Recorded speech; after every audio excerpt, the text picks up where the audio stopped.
Diabetic అనగానే అందరూ ఎంతో సీరియస్గా వస్తుంది. అదేవిధంగా అనేక రోగాలకు డయాబెటిక్ ఒక రహదారిలాగా మారిన నేపథ్యం సిటీస్ కల్చర్స్లో కానీ, అదేవిధంగా యువత చిల్డ్రన్స్లో కానీ అనేక మందిలో దాదాపు డయాబెటిక్ శాతం కనబడుతున్న నేపథ్యం. వీటిపైన సమస్యలు ఏ విధంగా ఉంటాయి, డయాబెటిక్ స్టార్ట్ కావడానికి ఎటువంటి ఇష్యూస్ ప్రాధాన్యత ఇస్తాయి అనే అంశంపైన మనతో మాట్లాడడానికి senior diabetic specialist doctor Srinivas Kulkarni గారు మనతో పాటు ఉన్నారు. ఆయన అడిగి పూర్తిగా డయాబెటిక్ సంబంధించిన విషయాలు తెలుసుకునే ప్రయత్నం చేద్దాం. సార్ నమస్తే అండి. సార్ ప్రధానంగా మీరు డయాబెటిక్ స్పెషలిస్ట్ అని ఏరియా అంతా తెలుసు. మీ గురించి రెండు ముక్కలు, మీరు ఏమేమి స్పెషలైజేషన్స్ మీ గురించి? సో నేను డాక్టర్ శ్రీనివాస్ కులకర్ణి, ఫిజిషియన్ అండి. దాంట్లో డయాబెటిక్ అనేది నా ఇంట్రెస్ట్ సబ్జెక్ట్, డయాబెటిక్ స్పెషాలిటీ నాది. సో మేము డయాబెటీస్తో పాటు డయాబెటిక్ కాంప్లికేషన్స్, డయాబెటీస్ వల్ల ఏమేమి కాంప్లికేషన్స్ వస్తాయో, దానివల్ల వచ్చే నష్టాలు, డయాబెటీస్ రాకుండా తీసుకోవాల్సిన వీటి గురించి కూడా పేషెంట్స్ని అవేర్నెస్ చేస్తాం. సో దీన్ని ప్రివెంటివ్ డయాబెటీస్ అంటారు. వచ్చిన తర్వాత కాంప్లికేషన్స్ ఆఫ్ డయాబెటీస్ రెండింటిని మేము ట్రీట్మెంట్ ఇస్తాం. సార్ అసలు డయాబెటిక్ అంటే ఏంటి? సో డయాబెటీస్ అంటే మన శరీరంలోని చక్కెర శాతం పెరగడాన్ని డయాబెటీస్ అంటారు, ఒక మాటలో చెప్పాలంటే. సో ఎప్పుడు ఒక పేషెంట్ ఆర్ ఒక వ్యక్తిని డయాబెటీస్ అని మనం ఎప్పుడు అంటాము? ఎప్పుడైతే వారిలోని రక్తంలోని చక్కెర శాతం పెరగాలి. ఎంతకంటే ఎక్కువ ఉంటే షుగర్ డయాబెటీస్ అంటాము. షుగర్ ఫాస్టింగ్ అంటే ఏమి తినకుండా పరగడుపున 126 కంటే ఎక్కువ ఉన్నా, ఆర్ ఉదయం టిఫిన్ తర్వాత గంటన్నర తర్వాత 200 కంటే ఎక్కువ ఉంటే అప్పుడు వారిని డయాబెటీస్ అనే పేషెంట్ లాగా పరిగణిస్తారు. అయితే ప్రతి ఒక్కరికి ఇది కాకుండా వేరే ఎక్కువ దాహం అవ్వడం కానీ, యూరిన్ ఎక్కువ వెళ్ళడం కానీ, అనుకోని పరిస్థితిలో ఎంత వారు బాగా ఆహారం తీసుకున్నా బరువు తగ్గుతూ ఉండడం కానీ, ఇలాంటి లక్షణాలు ఉన్నప్పుడు ఇమ్మీడియట్లీ మీరు దగ్గరలో ఉన్న డాక్టర్ దగ్గరికి వెళ్ళి ఫస్ట్ షుగర్ పరీక్ష చేయించుకోవాలి. ఇంకా ఫ్యామిలీలో అంటే వాళ్ళ తల్లిదండ్రులకు కానీ, వాళ్ళ మేనత్తలు మేనమామలకు ఎవరికైనా షుగర్ ఉంది అని ఉంటే వీరు ప్రతి 6 నెలలకు ఒకసారి, సంవత్సరంకి ఒకసారి షుగర్ చెకప్ చేయించుకోవడం చాలా మంచిది. ఏదైతే గర్భిణీ స్త్రీలో వారికి షుగర్ ఉండి ప్రెగ్నెన్సీ డెలివరీ టైంలో షుగర్ ఉన్నప్పుడు తర్వాత వారి జీవితంలో ప్రతి 6 నెలలకు ఒక్కసారి ఈ షుగర్ టెస్ట్ చేసుకోవడం మంచిది. సో షుగర్ టెస్ట్ అందరికీ లక్షణాలు ఉండాల్సిన అవసరం లేదు. ఈ లక్షణాలు లేకుండా కూడా లోపల డయాబెటీస్ ఉండే అవకాశాలు ఉంటాయి. అదే ఇది చాప కింద నీరులాగా ఇది పాకుతూ ఉంటుంది. కాబట్టి మనము ఇవన్నీ లక్షణాలు బయటపడే వరకు వెయిట్ చేయకుండా మనం ముందే ఈ షుగర్ శాతాన్ని మనం చెక్ చేసుకొని డయాబెటీసా కాదా అని మనం చెక్ చేసుకోవడం మంచిది. జనరల్గా షుగర్ అంటే డయాబెటిక్ అనే పదానికి ప్రతి 100లో 90% పీపుల్ షుగర్ ఉందేమో అని అదే ఐడియాలజీలో ఉన్నారు. ఎన్ని రకాల షుగర్ ఉంటుంది అంటే ఏ లెవెల్ ఆఫ్ కైండ్ ఉన్నప్పుడు వాళ్ళు ఐడెంటిఫై చేయగలుగుతారు? షుగర్ అనేది కరెక్ట్ చెప్పంటే 5 రకాల షుగర్స్ ఉంటాయి మొత్తం. సో దాంట్లో ఒకటి టైప్ 1 డయాబెటీస్ అంటాం, టైప్ 2 డయాబెటీస్ అంటాం, జెస్టేషనల్ డయాబెటీస్ ప్రెగ్నెన్సీలో వచ్చే డయాబెటీస్ అంటాం, ఇంకోటి మోడీ అని ఉంటుంది, maturity onset of diabetes in young అని. సో అలా చాలా రకాల డయాబెటీస్ ఉంటాయి. కానీ మన దగ్గర చూసే ముఖ్యమైన 3 diabetes, type 1 diabetes, type 2 diabetes and ప్రెగ్నెన్సీలో వచ్చే డయాబెటీస్. దాంట్లో 100 డయాబెటీస్ పేషెంట్లో 90% మందికి టైప్ 2 డయాబెటీస్ అని ఉంటుంది. ఈ టైప్ 2 డయాబెటీస్ అంటే అందరి పెద్దవాళ్ళలో వచ్చే డయాబెటీస్. ఇది ఊబకాయం వల్ల రావచ్చు, మిగతా టెన్షన్ వల్ల, స్ట్రెస్ వల్ల, వారి ఆహారపు అలవాటు వల్ల వచ్చే డయాబెటీస్ ఇది. టైప్ 1 డయాబెటీస్ అంటే చిన్నపిల్లల్లో వచ్చే డయాబెటీస్. చిన్న పుట్టిన పాప నుంచి 12 సంవత్సరాల వయసు ఉన్న వాళ్ళలో కూడా ఈ వచ్చే అవకాశాలు ఉంటుంది. దీన్ని టైప్ 1 డయాబెటీస్ అంటారు. జెస్టేషనల్ డయాబెటీస్ అనేది ప్రెగ్నెన్సీలో వచ్చే డయాబెటీస్. ఇది గర్భిణీ స్త్రీలలో వచ్చే డయాబెటీస్. అయితే వారు కూడా ప్రతి 3 నెలలకు ఒక్కసారి డయాబెటీస్ షుగర్ టెస్ట్ చేసుకోవడం ఇంపార్టెంట్. సార్ టైప్ 2 డయాబెటిక్ అంటున్నారు, వీళ్ళకు అంటే ఏ స్టేజెస్ వరకు సిమ్టమ్స్ ఎలా ఉంటాయి? వాళ్ళ కాళ్ళ నొప్పులు కానీ ఇవి తలనొప్పి కానీ వస్తూ ఉంటుంది, వీళ్ళు ముందే ఏం చెకప్ చేయించుకోవాలి? So first of all type 2 diabetes చాలా మందికి డయాబెటీస్ లక్షణాలు ఉండవు, కొందరిలోనే లక్షణాలు ఉంటాయి. ఆ లక్షణాలు ఏంది? ముందు చెప్పినట్టుగా ఎక్కువ దాహం అవ్వడము, యూరిన్ ఎక్కువ పోవడము, వెయిట్ తగ్గడము, ఏదైనా దెబ్బలు తగిలితే తొందరగా మానకుండా ఉండడము, ఇవి సాధారణ లక్షణాలు. కానీ ప్రతి ఒక్కరికి ఈ లక్షణాలు ఉండాల్సిన అవసరం లేదు. కొందరికి ఈవెన్ డైరెక్ట్ గ్యాంగ్రీన్ రూపంలో కాళ్ళు పుండు అయ్యి గ్యాంగ్రీన్ అంటారు, కాళ్ళలో పుండు అయ్యి తొందరగా మానకుండా ఉండడము, ఇది కూడా డయాబెటీస్ లక్షణాలు. కొందరికి కంటి చూపు కోల్పోయే అవకాశాలు ఉంటాయి. కొందరికి గుండె పైన ప్రభావం, హార్ట్ అటాక్ ద్వారా తెలుస్తుంది వారి లోపల డయాబెటీస్ ఉందని. కానీ చాలాసార్లు డయాబెటీస్ లక్షణాల గురించి వెయిట్ చేయకుండా వారి ఫ్యామిలీలో ఉన్న ఆరు ఒక వయసు 35 సంవత్సరాల తర్వాత అందరూ కూడా షుగర్ చెక్ చేసుకొని డయాబెటీస్ ఉందా లేదా అని తెలుసుకోవడం చాలా ముఖ్యమైనది. షుగర్కి ఏ టెస్ట్లు అంటే ప్రిఫరెన్స్ ఇస్తారు, అంటే ఎటువంటి ఆ పేర్లు ఏముంటాయి సార్ జనరల్గా? షుగర్కి జనరలీ ఫాస్టింగ్ బ్లడ్ షుగర్ అంటారు, పోస్ట్ లంచ్ బ్లడ్ షుగర్ అంటారు. ఇది ప్రతి డయాబెటీస్ వాళ్ళు తెలుసుకోవాల్సింది కాకుండా ఈవెన్ సర్వసాధారణంగా అందరు తెలుసుకోవాల్సిన ఈ టెస్ట్. ఫాస్టింగ్ అంటే ఉదయం లేవగానే పరగడుపున షుగర్ టెస్ట్, దీన్ని ఫాస్టింగ్ బ్లడ్ షుగర్ అంటారు. టిఫిన్ తర్వాత అంటే ఫస్ట్ భోజనం టీ కాఫీ ఆర్ టిఫిన్ తర్వాత గంటన్నర తర్వాత చేయించాల్సిన టెస్ట్ను పోస్ట్ లంచ్ బ్లడ్ షుగర్ అంటారు. ఇదే షుగర్లోని HbA1c అనే ఒక టెస్ట్ ఉంటుంది. HbA1c అంటే ఫస్ట్ షుగర్ ఉందా లేదా అని తెలవడానికి కూడా ఈ టెస్ట్ ఉపయోగిస్తారు. షుగర్ ఉంది, వారికి కంట్రోల్లో ఉందా లేదా, గత 3 నెలల్లో ఈ షుగర్ ఎలా ఉందని తెలియడానికి ఈ HbA1c అనే టెస్ట్ తెలుస్తుంది. సార్ టైప్ 1 అన్నారు, చిన్నపిల్లల్లో వస్తుంది అన్నారు. చిన్నపిల్లల్లో రావడానికి కారణాలు అంటే పేరెంట్స్ నుంచి సంక్రమిస్తుందా, లేకపోతే వాళ్ళకి ప్రత్యేక రీజన్స్ ఏమన్నా ఉంటాయా? జనరలీ టైప్ 1 డయాబెటీస్ ఇప్పటివరకు ఎందుకు వస్తుందో తెలియదు, చాలా రీసెర్చ్ అవుతుంది. అయితే టైప్ 2 డయాబెటీస్ అనేది ఈ వంశపారంపర్యంగా రావడం కానీ తల్లిదండ్రుల్లో ఉండడం వల్ల వచ్చేది టైప్ 2 డయాబెటీస్. టైప్ 1 డయాబెటీస్ అనేది పిల్లల్లో జనరలీ ఒక రకమైన వైరల్ వల్ల కొన్ని యాంటీబాడీస్ అని ఉంటాయి. యాంటీబాడీస్ అంటే మన శరీరంలోని కణాలు మనపైనే అటాక్ చేస్తుంటాయి. ఈ ప్యాంక్రియాస్ అనే గ్రంథిని అది అటాక్ చేయడం ద్వారా ప్యాంక్రియాస్ మొత్తం పనిచేయకుండా అయిపోవడం వల్ల వచ్చే డయాబెటీస్ని టైప్ 1 డయాబెటీస్ అంటారు. ఇది వంశపారంపర్యంగా దీనికి సంబంధం లేదు. ఇది ఏ పిల్లవాళ్ళకైనా ఎనీ వైరస్ ప్రభావం వల్ల వస్తుంది. కానీ ఎలా గుర్తుపట్టాలి తల్లిదండ్రులు అంటే, అనుకోకుండా పిల్లలు బాగా యూరిన్ వెళ్తుంటారు. ఉదయం నుంచి సాయంత్రం కాకుండా రాత్రిలో నిద్రలో కూడా వారు లేచి యూరిన్ వెళ్తూ ఉండడము, విపరీతంగా దాహము అంటే మోతాదుకు మించి వాటర్ తీసుకుంటుంటారు, అది ప్లస్ బరువు తగ్గుతూ పోతుంటారు వారు. కొందరికి జలుబు రావడము, ప్రతి జలుబు డయాబెటీస్ అనుకోకూడదు, ఎంత ట్రీట్మెంట్ ఇచ్చినా జలుబు తగ్గకపోవడము, లంగ్స్ ఇన్ఫెక్షన్స్ రావడము, ఎంత ట్రీట్మెంట్ ఇచ్చినా ఇన్ఫెక్షన్ తగ్గకపోకుండా ఉండడము, ఇలాంటి లక్షణాలు ఉన్నప్పుడు మీరు తప్పకుండా పక్కన మీ పీడియాట్రిషియన్ కానీ మీ దగ్గరలో ఉన్న డాక్టర్ కానీ సంప్రదించి షుగర్ ఫాస్టింగ్ పోస్ట్ లంచ్ ఈ HbA1c ఈ 3 నేను ఇంతకుముందు చెప్పినట్టుగా ఈ టెస్ట్ చేయించుకోవడం ద్వారా మీకు షుగర్ ఉంది లేదు అనే విషయం తెలిసిపోతుంది. సరే, అంటే మీరు ప్రెగ్నెన్సీలో కూడా ఈ డయాబెటిక్ వస్తుంది అంటున్నారు, అంటే ప్రెగ్నెన్సీలో డయాబెటిక్ రావడానికి కారణము, అదేవిధంగా ప్రెగ్నెన్సీలో డయాబెటిక్ వచ్చిన ఏదైతే డెలివరీ అవుతారో ఆ పిల్లలకు కూడా కంటిన్యూ అవుతుందా ఇప్పుడు మీరు చెప్పిన ప్రకారం ఏమన్నా? సో ప్రెగ్నెన్సీ డయాబెటీస్ ఇది వంశపారంపర్యంగా వచ్చే అవకాశం ఉంటాయి. వాళ్ళ తల్లిదండ్రులకు షుగర్ ఉంది, వీరికి కూడా ప్రెగ్నెన్సీలో షుగర్ వచ్చే అవకాశం ఉంటుంది. అది కాకపోయినా వారికి ఈ ప్రెగ్నెన్సీ వల్ల వచ్చే డయాబెటీస్ ఇది టెంపరీ డయాబెటీస్. చాలాసార్లు 90% మందికి ప్రెగ్నెన్సీ డయాబెటీస్ డెలివరీ అయిపోగానే ఇమ్మీడియట్లీ తగ్గిపోతుంది. 10% మందికి మాత్రం కంటిన్యూ అవుతుంది. కానీ ప్రెగ్నెన్సీ డయాబెటీస్ అనేది మాత్రం భవిష్యత్తులో వచ్చే అవకాశాలు ఎక్కువ. ఇప్పుడు మీకు డెలివరీ కాగానే చాలాసార్లు 90% పీపుల్కి తగ్గిపోతుంది, కానీ కొందరికి భవిష్యత్తులో వారు డయాబెటీస్ వచ్చే అవకాశాలు ఎక్కువ. అండ్ ఈ డయాబెటీస్ మామూలు డయాబెటీస్కి చాలా తేడా ఉంటుంది. దీంట్లో షుగర్ 90 ఇంతకుముందు చెప్పినట్టుగా ఫాస్టింగ్ 126 అని చెప్పాను మామూలు డయాబెటీస్ వాళ్ళకి.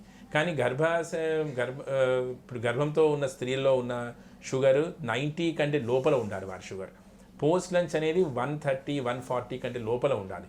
సో అండ్ వారి ట్రీట్మెంట్ ప్రెగ్నెన్సీలో వచ్చే డయాబెటీస్కి ఇచ్చే ట్రీట్మెంట్ ఇన్సులిన్, టాబ్లెట్స్ ఏమి ఇవ్వకూడదు. కానీ టైప్ 2 డయాబెటీస్ వాళ్ళకి మాత్రం టాబ్లెట్స్ రూపంలో ఉంటాయి ట్రీట్మెంట్.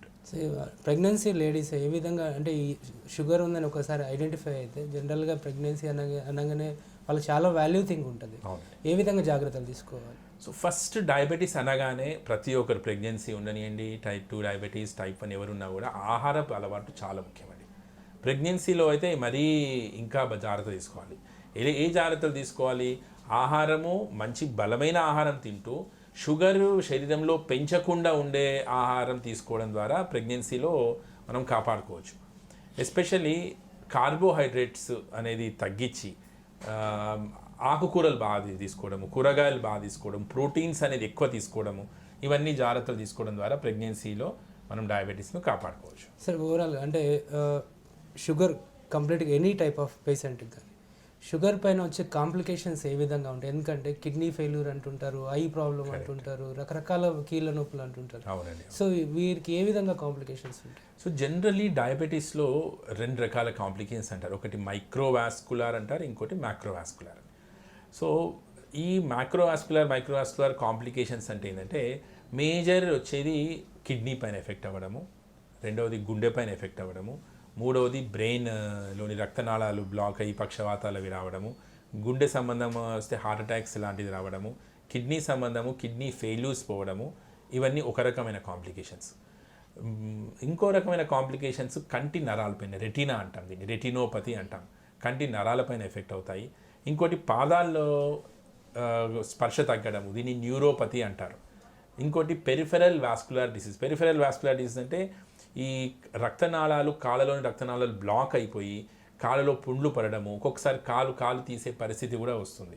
దీన్ని ఆంపుటేషన్ అంటాం మా భాషలో. సో ఇవన్నీ కూడా డయాబెటిక్ కాంప్లికేషన్స్. అందుకే డయాబెటీస్ కంట్రోల్ చేసుకోవడం చాలా చాలా ముఖ్యము. డయాబెటీస్ కంట్రోల్ అనేది చాలా ఇంపార్టెంట్. ఎందుకంటే ఫాస్టింగ్ అనేది మీది 110 లోపల ఫాస్టింగ్ పెట్టుకోవడము, పోస్ట్ లంచ్ అనేది 160 లోపల పెట్టుకుంటే దీన్ని కంట్రోల్డ్ డయాబెటీస్ అంటాం. వీళ్ళకి ఈ డయాబెటీస్ కాంప్లికేషన్స్ జనరలీ చాలా తక్కువ. సార్ అంటే ఇంకోటి బీపీ కూడా ఎక్కువగా ఉంటుంది డయాబెటిక్ ఉన్న వాళ్ళకి. బీపీ అంటే ఫైర్ అవుతూ ఉంటారు వాళ్ళు, అంటే ఏంటంటే షుగర్ ఎక్కువ ఉంది నాకు బీపీ వచ్చేసింది అంటుంటారు. సో ఏ విధంగా వాళ్ళకి అది యాక్టివిటీ ఉంటుంది? జనరలీ డయాబెటీస్లో 50% పీపుల్కి బీపీ రావడము, బీపీ ఉన్న వాళ్ళకి 50% పీపుల్కి షుగర్ రావడం అనేది 2 అన్నదమ్ములు లాంటివి అనుకోండి. డయాబెటీస్, హైపర్ టెన్షన్ 2 ఒకదానికోటి చాలా సంబంధమైన ఇది. బట్ ప్రతి డయాబెటీస్ వాళ్ళు బీపీ చెకప్ చాలా ఇంపార్టెంట్. అండ్ వీరి బీపీ నార్మల్ బీపీ లాగా కాకుండా 125/85 లోపల ఉండే రకంగా చూసుకోవాలి. జనరలీ చాలాసార్లు బీపీ 140/80 ఉన్నా కూడా మేము దాన్ని పెద్దగా పట్టించుకోము. బట్ డయాబెటీస్ పేషెంట్స్లో మాత్రం 125/85. చాలాసార్లు మీరు అన్నట్టుగా బీపీ అంటే ఏదో ఫైర్ అవ్వడము, కోపం ఉండడము, ఇది ఒక లక్షణం మాత్రమే. కానీ ఇది ఉన్నంత మాత్రాన బీపీ అని మేము అనలేము. ప్రతి ఒక్కరు బీపీ చెక్ చేసుకొని బీపీ హై ఉంది ట్రీట్మెంట్ తీసుకోవాల్సిందే. నవడేస్ అంటే ఈ ఉద్యోగాల కల్చర్ మారుతున్న నేపథ్యం, సాఫ్ట్వేర్ ఇంజనీర్స్ కానీ రకరకాల టైం కానీ ఫుడ్ కానీ వాళ్ళు ఎటువంటి జాగ్రత్తలు తీసుకోవాలి? ఇది చాలా మంచి ఇంట్రెస్టింగ్. ఎందుకంటే ఇవన్నీ డయాబెటీస్, హైపర్ టెన్షన్ ఇవన్నీ మన జీవన శైలి మార్పు వల్ల వచ్చేదండి. సో బేసికలీ టైంకి భోజనం చేయడము, డైలీ 45 నిమిషాలు మినిమం ఎక్సర్సైజ్ చేయడం చాలా ముఖ్యం. వాకింగ్ చేయండి ఏదో రూపంలో. మీరు కంటిన్యూ 24 hours చాలాసార్లు సిట్టింగ్ జాబ్స్ ఉంటాయి. మీరు కనీసం లేచి ఒక 10 నిమిషాలు తిరుగుతూ ఉన్నా కూడా చాలు. అలా అరగంట మన లేచి ఆ వాక్ చేసినా కూడా ఎంతో లాభం చేకూరుతుంది డయాబెటీస్ రాకుండా. సో ఒకటి, ప్రతి ఒక్కరు సాఫ్ట్వేర్ ఇంజనీర్స్ కానివ్వండి, సిట్టింగ్ జాబ్ వాళ్ళు ఏదైనా కూడా కంపల్సరీ 45 నిమిషాల వ్యాయామం చాలా ముఖ్యము. ఆహారంలో ఈ బర్గర్స్ అని, పిజ్జాస్ అని, కూల్ డ్రింక్స్ అంటే ఇవన్నీ ఆర్టిఫిషియల్ ఫుడ్స్ కొంచెం తగ్గియాలండి. తగ్గించి ఎంత మనం పాత పద్ధతులు అంటే మనము రైస్ ఉంది, రెడీమేడ్ రైస్ కాకుండా మీరు వెనకటి బ్రౌన్ రైస్ అని ఉండేది, బ్రౌన్ రైస్ తీసుకోవడం కానీ, పప్పులో కూడా రెడీమేడ్ పప్పులు కాకుండా పాత పప్పులు, అంటే పాత పద్ధతులు ఏవైతే మన పెద్దవాళ్ళు మన పూర్వీకులు పాటించారో ఆ పద్ధతులు మళ్ళీ మీరు ఇప్పుడు పాటిస్తే ఇవన్నీ రాకుండా మనం కాపాడుకోవచ్చు. సార్ అంటే ఎటువంటి మెడికేషన్ ఉంటుంది సార్? ఒకవేళ షుగర్ వచ్చిన తర్వాత వీళ్ళకి ట్రీట్మెంట్ ఎన్ని రోజులు ఉంటుంది? ఇది అంటే కొనసాగుతూనే ఉంటుందా లేకపోతే ఒక టైం పీరియడ్ ఉంటుందా? సో డయాబెటీస్ అనగానే ఫస్ట్ ట్రీట్మెంట్ అనుకునేది మెడిసిన్స్ అనుకుంటారు చాలామంది. కానీ మెడిసిన్ అనేది ఫస్ట్ ట్రీట్మెంట్ కాదండి. ఫస్ట్ మన ఆహారపులోని మార్పు, మన ఎక్సర్సైజ్, మన వ్యాయామము, ఇది ముఖ్యం. అంటే మన జీవనశైలి మార్చుకోవడం అనేది ఫస్ట్ ముఖ్యమైనది. తర్వాత మెడిసిన్స్. ఆఫ్ కోర్స్ మెడిసిన్స్ అనేవి 2 రకాలుగా ఉంటాయి. ఒకటి టాబ్లెట్ రూపంలో ఉంటుంది, ఇంకోటి ఇన్సులిన్ రూపంలో ఉంటుంది. సో ఫస్ట్ టాబ్లెట్స్ ఒక్కసారి జనరల్లీ షుగర్ పేషెంట్స్ జీవితాంతం తీసుకోవాల్సిందే. ఒకసారి మొదలవుతే చాలాసార్లు నాకు బాగుంది, నాకు అవసరం లేదు, నేను బాగున్నాను కదా, పైనుంచి నాకు ఇప్పుడు అవసరం లేదు అని ఒక అపోహ ఉంటుంది. అది చాలా తప్పు అపోహ. అలాంటిది ఏం లేదు. ఒక్కసారి షుగర్ ఉన్న వాళ్ళు ప్రతి ఒక్కరు తీసుకోవాల్సిందే టాబ్లెట్స్ అవన్నీ. ఈ షుగర్ స్థాయి ఎప్పుడైతే ఈ టాబ్లెట్స్ ద్వారా కంట్రోల్ కానప్పుడు అప్పుడు ఇన్సులిన్ అని వాడతాం. సార్ ఇన్సులిన్ అంటున్నారు, జనరల్గా ఇన్సులిన్ దాంట్లో కూడా కొన్ని అపోహలు ఉన్నాయి. ఇన్సులిన్ ఒకసారి స్టార్ట్ చేస్తే అది కూడా కంటిన్యూ వాడాలి, మిడిల్ డ్రాప్ చేస్తే ట్యాబ్లెట్ దానికి అందుకోవడానికి టైం పడుతుంది అంటున్నారు. సో చాలాసార్లు డయాబెటీస్ కంట్రోల్ కాని వాళ్ళకి ఇన్సులిన్ వాడతాము. ఒకసారి ఇన్సులిన్ మొదలవుతే జీవితాంతం వాడాల్సిందే. కానీ కొన్ని సందర్భాల్లో ఎగ్జాంపుల్ ఇప్పుడు ప్రెగ్నెన్సీలో షుగర్ ఉంది, వారికి 9 months వారు డెలివరీగా అయిపోగానే ఇన్సులిన్ ఆపేయచ్చు. వారు ఒక్కొక్కసారి సీరియస్ హాస్పిటలైజ్ అడ్మిట్ చేస్తారు. అటువంటి వాళ్ళకు టెంపరీ ఇన్సులిన్ అని 3 రోజులు 4 రోజులు ఇస్తాము, తర్వాత టాబ్లెట్స్ ఉంటాయి. కానీ మోస్ట్ ఆఫ్ దెమ్ ఒక్కసారి మనము ఇన్సులిన్ మొదలు పెడితే వారి జీవితాంతం వాడాల్సిందే. అందరికీ అపోహ ఏంటంటే ఇన్సులిన్ అంటే డేంజరు, ఇన్సులిన్ అంటే చాలాసార్లు లాస్ట్ స్టేజ్, అలాంటిది ఒక అపోహలు ఉన్నాయి. కానీ ఇన్సులిన్ ఎప్పటికైనా బెస్ట్. ఎందుకు బెస్ట్? మన శరీరంలో ప్యాంక్రియాస్ తయారు చేసేది ఇన్సులిన్ రూపంలోనే. మన శరీరంలో ట్రీట్మెంట్ అయ్యేది ఇన్సులిన్ రూపంలోనే తయారవుతుంది మన శరీరంలో. అదే ఇన్సులిన్ మనం బయట నుంచి ఇస్తున్నాం. అంతేగాని ఇన్సులిన్ అంటే అదొక దానివల్ల కాంప్లికేషన్స్ అవుతాయి. చాలాసార్లు చాలామందికి ఇన్సులిన్ అంటే అదొక డేంజరు, నేను ఇన్సులిన్ వైపు వెళ్ళకూడదు అని ఒక అపోహ ఉంటుంది. అలాంటి అపోహలు వద్దు. ఇన్సులిన్ అనేది ఎప్పటికైనా బెస్ట్ అండి. సార్ ఇన్సులిన్కి ట్యాబ్లెట్కి ఎంత వేరియేషన్ ఉంటుంది? అంటే ఇప్పుడు ట్యాబ్లెట్ ఒకసారి మనం ఫీడ్ చేస్తే ఎంత టైంకి మనకు అది బాడీకి రిఫ్లెక్ట్ అవుతుంది, ఇన్సులిన్కి టైం ఎంత ఉంటుంది? ఇన్సులిన్ ఎప్పుడైనా న్యాచురల్ అండ్ ఫాస్ట్. ఓకే. ఇప్పుడు ఇన్సులిన్ ఇస్తే వితిన్ 10 minutesలోనే పనిచేస్తుంది. టాబ్లెట్స్ అనేది కొంచెం టైం తీసుకుంటుంది. And insulin temporary. ఇప్పుడు కొన్ని రకాల ఇన్సులిన్స్ ఉంటాయి, 12 గంటలు మాత్రమే పనిచేస్తాయి. కానీ టాబ్లెట్స్ అలా కాదు, కొంచెం 1 day 2 days వరకు కూడా పనిచేస్తుంటాయి. ఫైనల్గా సార్, అంటే షుగర్ పేషెంట్ల గురించి ఎవరో చెప్పండి, కానీ ట్రీట్మెంట్ ఏ విధంగా అప్రోచ్ కావాలి, సో వాళ్ళకు ఏ విధంగా గైడ్ చేస్తారు? సో ఫస్ట్ డయాబెటీస్ అనగానే ఇంకోసారి ఇన్సిస్ట్ చేస్తున్నాను, అందరికీ టాబ్లెట్స్ ఇన్సులిన్ ఇది కాదండి. ఫస్ట్ మన జీవన శైలి మార్చుకోవడం, అది చాలా ముఖ్యం. అంటే మన ఆహారపు అలవాట్లు మార్చుకోవడం, డైలీ 45 నిమిషాలు ఎక్సర్సైజు, యోగా, ప్రాణాయామము, ఎనీ ఎక్సర్సైజ్, నడక, వాకింగ్ చేయండి, స్విమ్మింగ్ చేయండి, రన్నింగ్, జాగింగ్, ఎనీథింగ్, ఏదైనా 45 నిమిషాలు మనము బిజీ అంటే జీవితం ఎలా అంటే చాలా బిజీ ఉంటుంది, టైము ఉండదు అని మనము అనుకుంటాం. కానీ 45 నిమిషాలు మన గురించి మనం తీయడంలో అది చాలా మన షుగర్లు, బీపీలు వీటి నుంచి కాపాడుకోవచ్చు. సో ఫస్ట్ థింగ్ వారు ఎక్సర్సైజ్ చేయడం. రెండవది ఆహారపు అలవాటు. ఈ జంక్ ఫుడ్ అనేది ఎంత అవాయిడ్ చేసి మనం నార్మల్ న్యాచురల్ ఫుడ్, మీరు రొట్టెలు తినొచ్చు, అలా అపోహలు వద్దు. అన్నం తినకూడదని, లేకపోతే పండ్లు తినకూడదని కొన్ని అపోహలు ఉన్నాయి. అలాంటిది ఏం లేదు, అన్ని పండ్లు తినొచ్చు, కానీ మోతాదులో తినాలి. ఏదైనా మోతాదులో తింటే ఇబ్బంది ఉండదు. ఇవి కానప్పుడు అప్పుడు టాబ్లెట్స్ అవి వాడాల్సి ఉంటాయి. ఒక్కసారి స్టార్ట్ చేస్తే టాబ్లెట్స్ ఎంత వీలైతే అంత రెగ్యులర్గా తీసుకోవడం ద్వారా కాంప్లికేషన్స్ నుంచి మనం కాపాడుకోవచ్చు. సార్ మీరు వాకింగ్ ఎక్సర్సైజ్ అన్నారు కాబట్టి చిన్న డౌట్ అడుగుతున్నాను సార్. ఎందుకంటే చలికాలంలో జనరల్గా షుగర్ పేషెంట్లకు బేసిక్గా కాళ్ళ నొప్పులు కానీ తలనొప్పి కానీ ఉంటుంది. మార్నింగ్ టైంలో వాక్ చేయలేరు, అంటే ఎర్లీ మార్నింగ్ 5:30 to 6 చలి ఎక్కువగా ఉంటుంది, అలా కీళ్ళు పట్టేసే అవకాశాలు ఎక్కువ ఉంటాయి. సో వాళ్ళు ఏ టైంలో బెటర్గా వాకింగ్ కానీ? సో చాలాసార్లు వాకింగ్ పర్ డే 45 minutes అంటామండి. ఎప్పుడైనా చేయొచ్చు వారు. అలా అందరికీ ఉదయం లేవగానే వాకింగ్ చేయడం మంచిది, కానీ అలా వీలు కానప్పుడు రోజు అంతా కలిసి 45 minutes అయినా పర్వాలేదు. మీకు ఉదయం 15 నిమిషాలు, మధ్యాహ్నం 15 నిమిషాలు, రాత్రి 15 నిమిషాలు అలా అయినా పర్వాలేదు. ఇన్ఫ్యాక్ట్ వారానికి ఒకేసారి అంటే 45 నిమిషాలు రోజుకి, అలా 5 రోజులు వారానికి చేసినా కూడా ఎంతో బెనిఫిట్ ఉంటుంది. ఓకే. కాబట్టి ఇప్పుడు ఉదయం వీలు కాలేదు మధ్యాహ్నం చేయండి, ఆరు నిన్న వీలు కాలేదు ఇవాళ 1.5 hour చేద్దాం, ఆరు 2 రోజులు వీలు కాలేదు ఒకేసారి 2 గంటలు వాకింగ్ చేద్దాం. సో ఇలా మనం ఎక్సర్సైజ్ అనేది మన శరీరంలో అలవాటు చేసుకోవడం చాలా ముఖ్యం. థ్యాంక్ యూ సార్, విలువైన సమాచారాన్ని అందించారు. సో డయాబెటిక్ పేషెంట్స్ డయాబెటిక్ రాకముందు తీసుకోవాల్సిన జాగ్రత్తలు, వచ్చిన తర్వాత ఏ విధంగా కొనసాగించాలనేది సార్ చెప్పిన నేపథ్యం. ఏదేమైనప్పటికీ డయాబెటిక్ రకాలు ఉన్నాయి, టైప్ 2 డయాబెటిక్ అనేది కొంచెం సివియర్గా కనబడుతున్న నేపథ్యం. అయితే వీరు ఫుడ్లో లక్షణాలు కానీ ఎక్సర్సైజ్ లక్షణాలు కానీ మార్చుకుంటే కంట్రోల్ ఉంటుంది.